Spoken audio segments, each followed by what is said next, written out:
3 tips दूंगी सिर्फ नई एनसीईआरटी के हिसाब से सिलेबस चेंज के, सिर्फ 3 टिप्स और killer super duper strategy tips. Please एक भी मिस मत करना।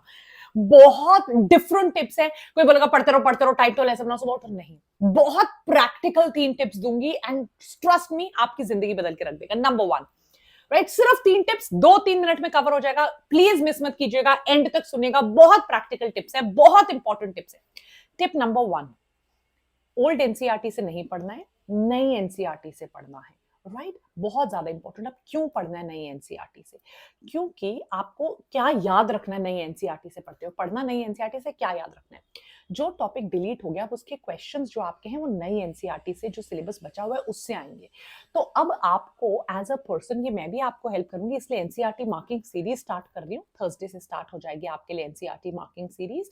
बट सबसे इंपॉर्टेंट चीज जो भी आपको ध्यान रखनी है, अपने दिमाग में बिठानी है, याद हमेशा आपको रखना है, वो ये चीज आपको याद रखनी है कि जो ओल्ड एनसीईआरटी की चीजें थी जो डिलीट हो गई थी सिलेबस से, आप लोग समझ रहे हो मैं क्या बोल रहा हूँ? तो जो ओल्ड एनसीईआरटी की चीजें हैं जिनको हमने डिलीट कर दिया है, हटा दिया है, अब वो नई एनसीईआरटी से कहाँ आएगा, मतलब कॉम्पनसेशन कहाँ से होगा?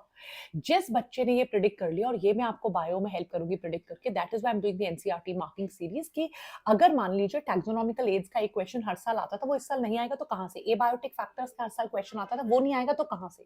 ट्रांसपोर्ट पे जो क्वेश्चन आता था मास फ्लो हाइपोथेसिस से, वो नहीं आएगा तो कहां से? आई ईयर का क्वेश्चन आता था, वो अब नहीं आएगा तो कहां से? मेरिस्टेमेटिक टिश्यूज पे वायरस फ्री सेल कल्चर का क्वेश्चन आता था, अब वो नहीं आएगा तो कहां से आएगा? स्ट्रैटेजीज में क्वेश्चन आता था, अब वो नहीं आएगा तो कहां से आएगा? ऑर्गेनिजम्स एंड पॉपुलेशन के 3 क्वेश्चन आते थे, अब वो नहीं आएंगे तो कहां से? न्यूट्रिएंट साइक्लिंग से क्वेश्चन नहीं आएगा, फास्फोरस और कार्बन साइकिल से नहीं क्वेश्चन आएगा तो कहां से? तो ये लाइन बना ली कि भैया इतने टॉपिक के ये क्वेश्चन तो पक्का थे, तो ये 12-13 क्वेश्चन अब रिड्यूस सिलेबस में कहां से आएंगे?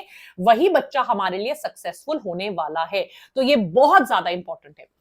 नंबर 2, आप मान के चलिए कि इस साल तो पेपर हमारा टफ होने ही वाला है। क्यों? क्योंकि सिलेबस कम हो चुका है। Tough in the sense merit high जाएगी, सिलेबस कम हो चुका है, एक ही किताब से क्वेश्चन आता है, वो भी आपकी एनसीईआरटी। तो लिमिटेड से क्वेश्चन तो भैया हर लाइन से बनेंगे, ऐसे ऐसे बनेंगे, तो बच्चों ने जी जान कर देना, एनसीईआरटी रट लेनी है, मेरिट तो भैया हाई जाएगी, कट ऑफ हाई जाएगा।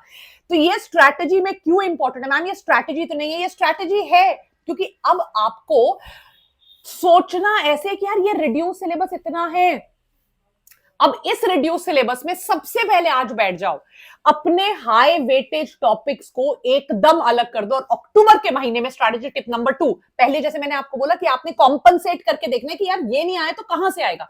स्ट्रैटेजी टिप नंबर 2, यार ठीक है समझ आ गया, ये वाला जो क्वेश्चन है अगर ये यहां से आएगा, कौन से हाई वेटेज टॉपिक्स होंगे, अभी मैक्सिमम कॉम्पनसेशन कहां पे होगा? तो जो हाई वेटेज टॉपिक्स हैं, अब सबसे पहले अक्टूबर के महीने में 20-22 दिन में उनको आप रट लो। जो अगर आपका वीक सब्जेक्ट है, वीक सब्जेक्ट के हाई वेटेज टॉपिक्स को उठाओ, थैंक यू मुझे बाद में बोलना, अपने आप के लिए ये करो कि यार जो मेरा वीक सब्जेक्ट है उसके हाई वेटेज टॉपिक्स को मैं टक टक टक करके रट लूं। That is my very very important thing, सबसे पहले मुझे ये करना है। That is your strategy tip number 2। And strategy tip number 3 किसी ने नहीं सोचा होगा, बट प्लीज अब आप अपनी एनसीईआरटी मार्किंग, जो लाइन ऑफ एनसीईआरटी से आपने क्वेश्चन करने हैं, जो बैक एक्सरसाइजेस करने हैं, जो सॉल्व एग्जांपल्स करने हैं, वो नई एनसीईआरटी से करो। होता क्या है बेटा, जब एक ही किताब को हमें मल्टीपल टाइम्स करना है, क्यों करना है? ताकि एग्जाम में उसी के लाइन के जो क्वेश्चंस बन के आएंगे, टेढ़े मेढ़े आड़े टेढ़े, वो हमें समझ में आए।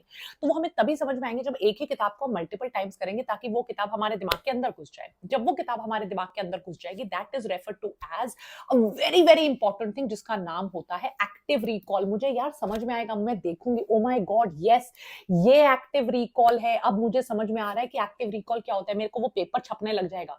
तो क्योंकि अभी चैप्टर्स कुछ डिलीट हो गए, नई एनसीईआरटी छपी है, तो उसके अंदर जो फ्लो ऑफ पेपर्स होता है वो अलग होता है। राइट, कहीं पे फोटो कहीं होगी, कहीं पे इमेज कुछ होगी। आपने पुरानी इसलिए अभी छूनी नहीं है, आपके पास 6-7 महीने हैं, आप मेहनत कीजिए और नई एनसीईआरटी का फोटोग्राफिक मेमोरी अपने दिमाग में बिठाइए, ताकि एग्जैक्टली जो लाइन के क्वेश्चंस आएंगे वो भी आपके मन में होंगे। अगर आप ओल्ड एनसीईआरटी से पढ़ते रहते हो ना, तो कई बार क्या होता है, कई चीजों का हम जो डिलीट हो गई वो हमने कट नहीं किया होता, उसको हम पढ़ते रहते हैं, उसका फायदा नहीं है, हमारा टाइम वेस्ट होगा। तो दोबारा तीनों चीजें बताती हूँ। एक, हमने कॉम्पनसेशन करके पता लगाना है, वो मैं आपकी हेल्प कराऊंगी कि अब कौन से टॉपिक से कैसे क्वेश्चंस आएंगे, नया वेटेज क्या होगा। दूसरी चीज, जो हमारा सबसे ज्यादा वीक टॉपिक है, उसके हाई वेटेज टॉपिक्स को 2-3-4 टॉपिक्स, फिजिक्स के 2-3, केमिस्ट्री के 2-3, बॉटनी के उठा लीजिए, उनको हमने अक्टूबर में खत्म करना ही करना है। और नंबर 3, हमने पढ़ाई अब नई एनसीईआरटी से करनी है, ताकि हमारी फोटोग्राफिक मेमोरी में टोटली नई एनसीईआरटी छप जाए। Take care, god bless you. Vani ma'am हमेशा आपके साथ है, 24/7 I am with you, for you. So take care, lots and lots of love. God bless you everyone. Bye bye. Bye.